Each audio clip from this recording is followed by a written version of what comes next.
1818 मध्ये आपल्या या भारतात ब्रिटिशांची सत्ता स्थापन झाली आणि आता जसं भारतामध्ये राज्य आहे तसं त्यावेळेस राज्य नव्हतं तर प्रांत होते आणि ब्रिटिशांनी त्यांच्या व्यापारासाठी कसे हे 11 प्रांत तयार केलेले, त्यामागे कोणताच आधार नव्हता.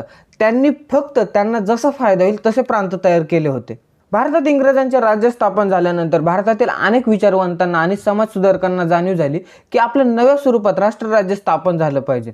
पण ते कशाच्या आधारावर करावं हे माणसांना प्रत्येकाने आपापली वेगवेगळी मतं मांडली, पण त्याच्यामध्ये भाषा हा घटक नव्हता.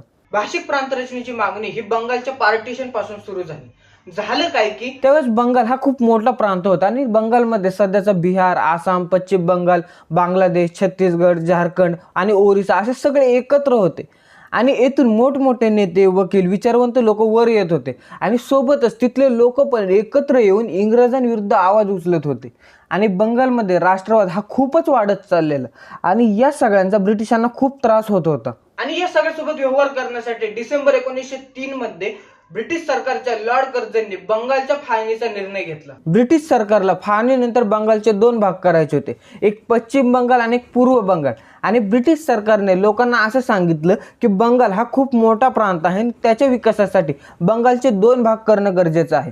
पण या फाळणीमागे ब्रिटिशांचा वेगळाच उद्देश होता.